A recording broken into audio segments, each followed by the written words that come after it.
Hello, everyone, and welcome to the Melbourne Traditionalists, episode 9. I'm Mark Moncrief from the Melbourne Traditionalists, and I have with me David Hiscock from XYZ. How are you, David? Very good, Mark. Thanks for having me. Always a pleasure to be here. Ah, good. Yeah.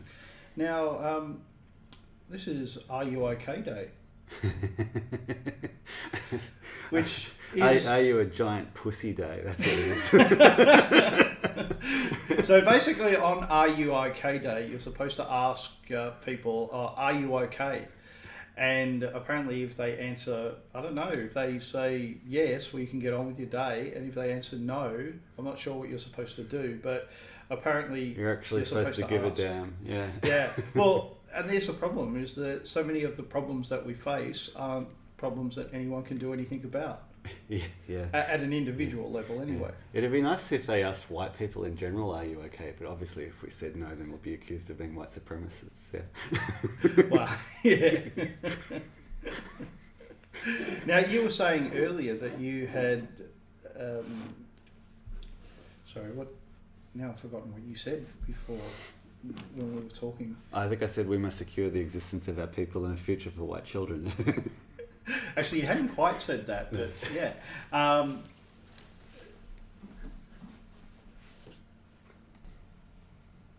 We were talking about the grid girls.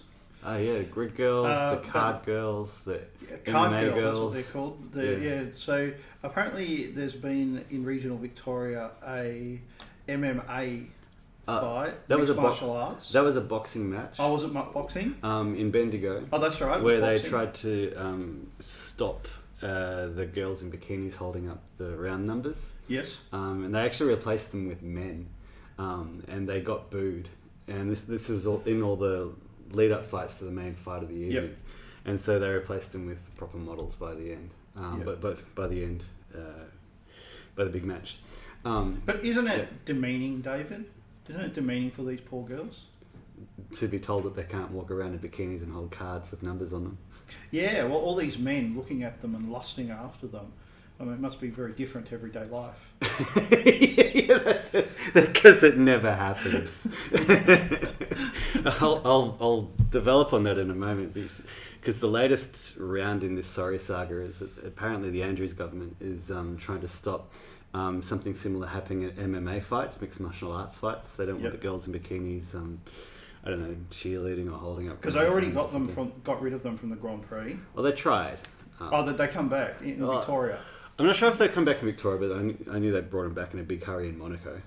Yeah. In overseas they have, but here I think they're not. Yeah, it actually might be mandated that underage transsexual strippers hold the cards. I'm pretty sure that's what they're going for here in Victoria. I wouldn't be sure. Yeah. The whole point is that if you look at women's role in the workplace, you've got two types of women. You've got the women who can use a bit of sex appeal to get ahead, and the women who can't. Mm-hmm. And, well, if you consider something like prostitution, stripping, porn stars, they literally sell their bodies for sex. Yeah, and of course prostitution is legal in Victoria. Yes. And feminists don't seem to have a problem with that. They seem to have more of a problem with people stigmatising those kinds of occupations. That's right. But if you have girls in bikinis holding up signs with numbers on them, apparently that's demeaning.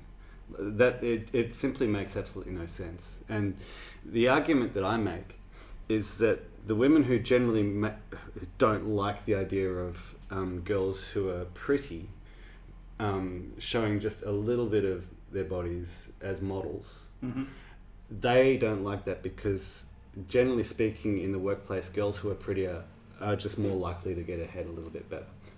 That's simply the way it is. Yep. And so they have an advantage over the women who are ugly. Mm-hmm. And so women who are ugly are like, right, we want to stop women from being able to use their good looks to get ahead in regular jobs. The only way you're allowed to use your good looks is if you totally destroy your soul by literally selling your body for sex.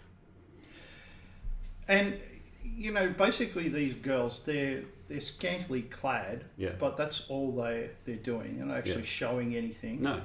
Unless there's a And then, of wardrobe course, malfunction. in our yes. letterboxes, we get pamphlets showing women in night attire, women in Yes. bra and bikini. Quite often so see-through forth. too, yeah.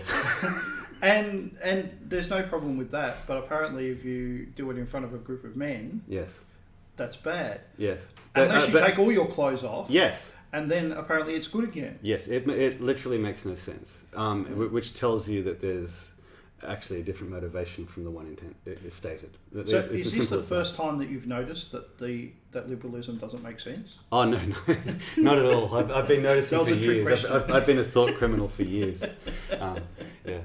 My argument is basically that we should discourage women from being in the workplace altogether, because if the kind of women who are calling for grid girls and card girls to be to not have a job, if they had been forced through social convention to get married and have children, they would have people supporting them anyway. The thing about them is that these women, they don't even have looks which are going to fade and take away their advantage over other women. Basically, their career is all that they have. Mm-hmm. And so in trying to undermine the advantages of prettier women, they're actually trying to further their own economic potential, because it's all they've got. Quite often, they're not going to have husbands or children to look after them when they get old, so they've got to keep the gravy train coming as long as they can. I was actually thinking about women and employment, and when it's one of those things that liberalism just refuses to see, mm-hmm. or I think the very intelligent ones do see it and they support it. Mm. And this is that women who work are competing against men. Yes. And they take jobs away from men. Yes. And people always say to me, "Oh, that's not true." But you can go to an office and you will see everyone in the office is a woman. Mm. Actually, 50 years ago, you could go to offices and everyone was a man. Yep. So obviously, the women have replaced the men. Yeah. Yeah. Right? And that affects younger generations, because one of the secrets of liberalism's success mm-hmm. is that it proposes these radical solutions to problems only it can see. And it doesn't do it right now. It phases it in over years, decades even. Mm. So step by step, so those men who were told, "Hey, you're sexist pigs for not having women in your office," they went, "Oh, all right, we'll let a few women in." And then, of course, it becomes bigger and bigger, and those men retire, and it's the next generation of men who are actually affected by it. Yes. And the one after that, and the one after that. As we're talking about 50 years in the case of modern feminism. Yes. And it would be the equivalent if men became beautiful. If men were beautiful, then they would sexually compete with women. But instead, what's happened is women have jobs and now they are competing against men. Because women want men who are successful. Yes. They don't have to be, James Packer. They don't have to be, the richest man in the room every time he walks into the room. Mm. But he has to be successful. He has to have something that he can say, "Hey, this is my achievement." Yep. And these are my material rewards for that achievement. Yes. But when women have those jobs, then that drives out a whole group of men. And then they complain about the man drought. Exactly. And then they say there's a man drought. And when you say to women, "Hey, you're the problem," they look at you like you're weird. Yes. Right? Yes. Because that's not what they've been told. Yes. And I must say I have this issue with women where they just fail to see what's right in front of them. Yes, and this is why we go right back to the origin of this problem. We're not making the argument here, "Oh, look, girls should be allowed to dress in bikinis and hold cards with numbers on them." That's not the argument. The argument is basically women should be discouraged from the workforce and encouraged to become mothers and homemakers again. Yeah, exactly. And it would. We have to be realistic. There are always going to be women who are prepared to sell some part of them to get ahead, or simply to survive. And that doesn't mean that we have to encourage more women. You know. Yes. So if there's 1 in 1,000 who works in the sex industry, that doesn't mean we have to make it 2 in 1,000 Mm-hmm. or 3 in 1,000. Yeah, true. You know, and that's really what they're after. They're pushing for these for normal women to become prostitutes. Yep. Couldn't have said it better. Yeah. Yeah. And in fact, you know, we have a lot of women live lives as if they're prostitutes, but they don't get any money for it. Yeah. And it's actually a very sad thing. It actually destroys them inside. And it makes it harder for men to actually form relationships with women. Yes. And you look at a lot of pretty young female students put themselves through university by actual prostitution as well. Well, exactly. Last month we had a woman who was murdered in Sydney. Yes. And many of you may remember it. He then, after he murdered her, went out on the street and tried to attack people. And a group of men, thank goodness we had milk crates. A group of men got milk crates and basically fought him off because he had a knife, and they overpowered him and kept him until police came. And he was yelling Allah Akbar and so forth. Well, apparently, the Andrews government is looking at placing restrictions on being able to wield a milk crate. Well, I hope so, and I hope they bring in more laws restricting normal men too. Yes, I mean that's my dream. Yeah. And no history of psychological damage if you. To be able to hold one of those milk crates, you could do an awful lot of damage. Imagine if you dropped it on a small child. It was quite innovative of them to do that. And but this woman, her picture was in the paper. Yeah. And she was quite beautiful. Yeah. And that's how she got through. Well, not only did she get through university by prostituting herself, but she had graduated from university and continued to prostitute herself. Yeah, the money was just a little bit too good, huh? Well, yeah.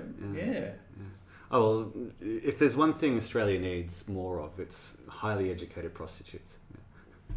Well, this is one of the interesting things. You constantly find articles about this very phenomena, about women becoming prostitutes because of, I need to pay for university. Mm-hmm. Yeah. And it's like, surely university can't be that important. But, of course, it's a status symbol.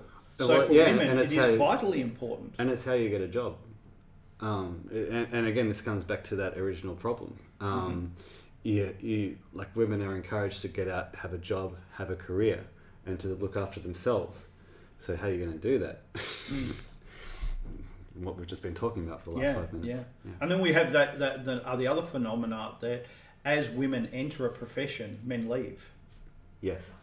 And actually, it doesn't matter whether it's street sweeping or lawyer. Yes. The same phenomena happens over and over again. Well, I can tell for a fact. I'm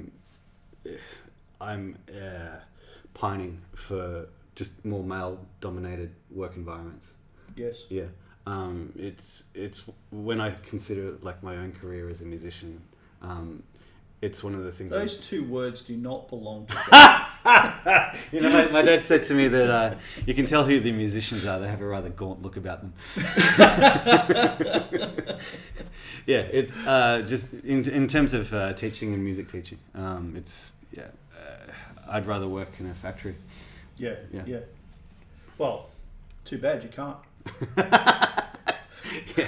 Well, on that note, it's interesting. Like if we talk about women taking away jobs, there's a foreign woman in Parliament who's been elected, Gladys Liu. Mm-hmm. Yes. So yesterday, the Labor Party, specifically Mark Dreyfus, pushed a motion demanding that she vocally make a statement that China's an authoritarian state, and she sort of disavows her previous attachments to a Chinese Communist Party organization. Because both female Chinese candidates for the Chisholm election at the last federal election. That's right. Had tenuous links to Chinese Communist Party organizations. Yes. Yeah, and so it's just all come out in the wash. And so naturally, what does the Liberal Party do in response? They accuse the Labor Party of racism. I'm reading from The Australian. There's an article today called "Christian Porter Compares Labor's Pursuit of Gladys Liu to White Australia Policy." And I said, when you read that to me off air, if only. Yes, if only. This is where we are now. We're at the point where the Liberal Party is supposed to be the Conservative Party. They're defending a foreign invader in their own camp on the grounds that the White Australia policy was a terrible idea, and any hint from the Labor Party that Gladys Liu should be given a hard time over her association with the Chinese Communist Party. Yes. Any hint of that means that the Labor Party are racists and supposedly bringing back the most shameful aspect of our recent past. It's amazing that the Liberal Party are saying this. Well, I don't agree that it is amazing, because the Liberal Party destroyed the White Australia policy. Yes. And there's the dirty little secret. Yeah. You know, everyone accuses Labor of it. Well, certainly Labor put the final touches to it, but it was the Liberal Party who dismantled the White Australia policy while constantly saying that they would keep it. Yeah. That's the irony. We've been betrayed by both sides. I recently met a very old man who told me that he had come to Australia in 1960 because it was a white country. Yes. And that he came from Britain, and he said, you know, they're just bringing more and more non-white people into Britain. This isn't sustainable. I want to live in a white country. I'll come to Australia. And as he said, well, we all know how that worked out. Yeah, it's the sad thing. Like, Australia was founded in order to be a homeland for white British subjects in Australia. Yes. The British settlers and colonialists here were worried that the British government was going to transport non-whites from other parts of the British Empire to Australia, just like they did, say, in South Africa and Fiji. And Fiji and the West Indies. And they were concerned about Chinese immigration as well. And yes. so it was basically the first act of Parliament after we were federated was to essentially institute the White Australia policy. Yep. And that was the whole reason Australia became a country. Yes, it was actually one of the leading arguments leading up to federation. Yes. Is that we could better defend the country both militarily and population-wise. Yes. If we had a federal government. Yes. Yeah. And so they changed the law, and then it flips. The whole thing flips. Yeah. But I must say, during the 50s and 60s, you see step by step the undercover dismantling of the White Australia policy. You're right. How is it undercover? White anting. So, for example, in I think it was 1957, the Menzies government changed the citizenship laws. So before then, you had to have been in Australia for 12 years, right. A minimum of 12 years before you could apply to become a citizen. And they changed it, I think, to 3. Right. All right. And now I think it's 2. Uh-huh. All right. So it's not strictly speaking a racial thing, but it is showing that they're giving more preference to immigrants. Because one of the reasons for that 12 years was to say, hey, keep away. Yes, yeah. If you want to become an Australian citizen, you really have to want to become an Australian citizen. That's what that's saying. It's like you have walls around a city which are 20 metres thick, and then you change them. Oh no, the walls around a city that are 12 metres thick, and all of a sudden you change them to 3 metres thick.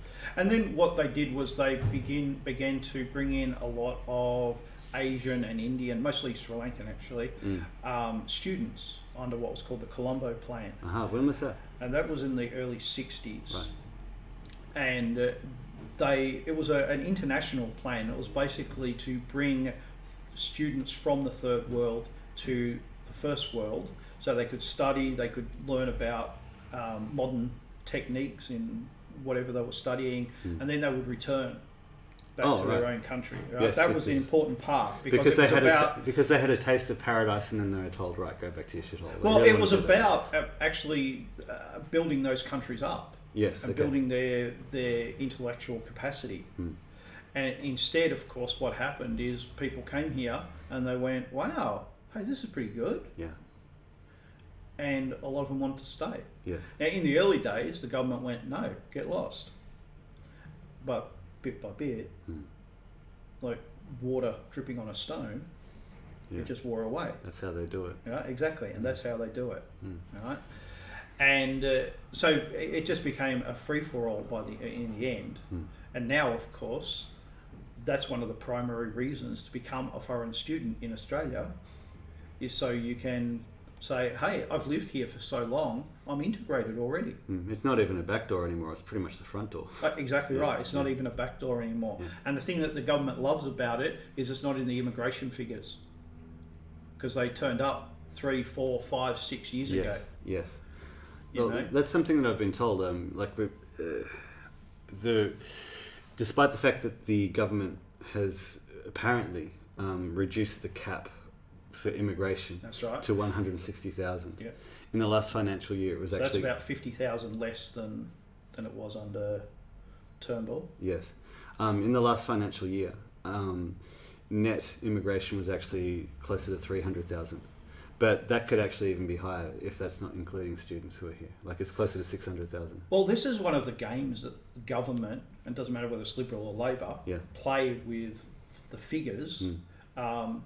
So they say, oh, we can't actually tell how many people have come into Australia. And it's like, how can that be? How can that be? You guys had one job. One job. Exactly. I mean, we're an entire continent that is an island. Right? We don't have a land border with somebody where they can just sneak across the border. Yeah. It's actually very hard to get into Australia. You just hire a few people at the checkout gates.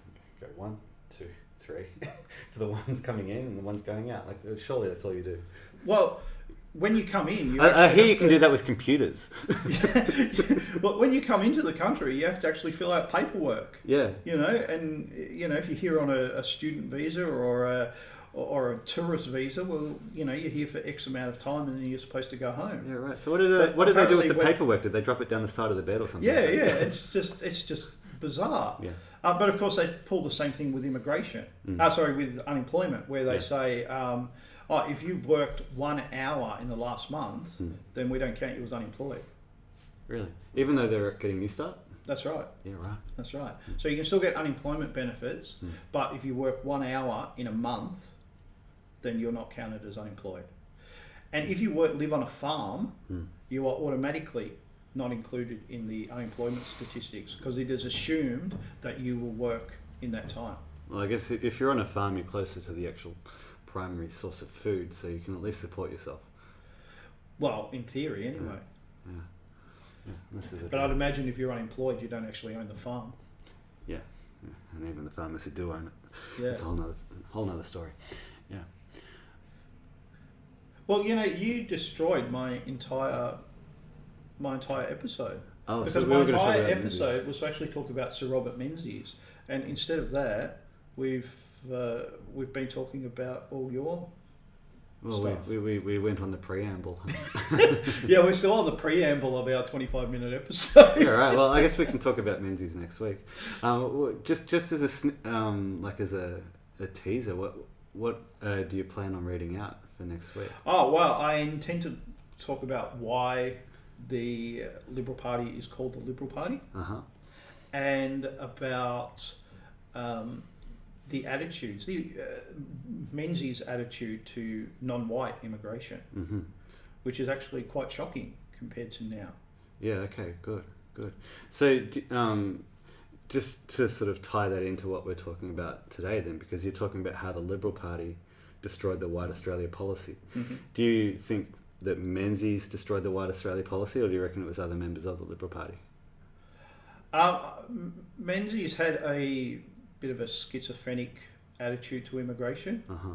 He never cut it back, because Labor was the one who introduced mass immigration just after the Second World War, and most of those people were from Eastern Europe or Northern Europe. Yes. And then they started to bring in Southern Europeans, Italians, Greeks. Isn't it funny? We thought, hey, those Italians, they fought so badly in the Second World War. Like, let's just bring them all over here, yeah? Yeah. And especially the Sicilians. We just can't get enough of those Sicilians. And the So he never cut that back when he came into government. So he continued it. So in fact, he increased it. Typical Conservative, the Labor Party introduced a policy, but the Conservative Party, which is supposed to stand for what's opposite of what the Labor Party stands for, comes in and doesn't get rid of the policy. That's right. And there's the dirty secret of our democracy is that we don't have an opposition party. Yeah. We have a party in government and we have a party waiting to be in government. Yes. But there's no actual opposition party because they agree on 85% of everything. Yes. Yes. Yeah. So just on the Labor Party introducing mass immigration. So was it a Labor Party PM who said we must populate or perish? It was actually Arthur Caldwell who was the first immigration minister. Right. And when did he make that statement about populate or perish? In the mid 40s. Okay. I think it was 46. Okay. Yeah. Because I think I've talked about this before, but I always find it ironic because the whole idea was, well, Australia has a small population. We need to defend ourselves against these Asian giants and against communism. So let's grow our population so we don't get swamped by foreigners and by communists. Yeah. So, but what we're essentially doing now with our immigration policy is to bring in all of those Asians, and in quite a lot of those cases, communists or forming communists. Yes. So we're populating and we're perishing. Absolutely. Now it's populate and perish. Yeah. I think that this week we'll leave it there. Yes. Thank you very much, David. A real pleasure. Where can people find more about you? Come to xyz.net.au. That's the XYZ website. Skip the Facebook middleman. They're useless. Just come straight to us. All right. Yeah. And to find more of my thinking, you can go to Upon Hope blog. Just put that into your favourite search engine and you'll find it. And have a good day.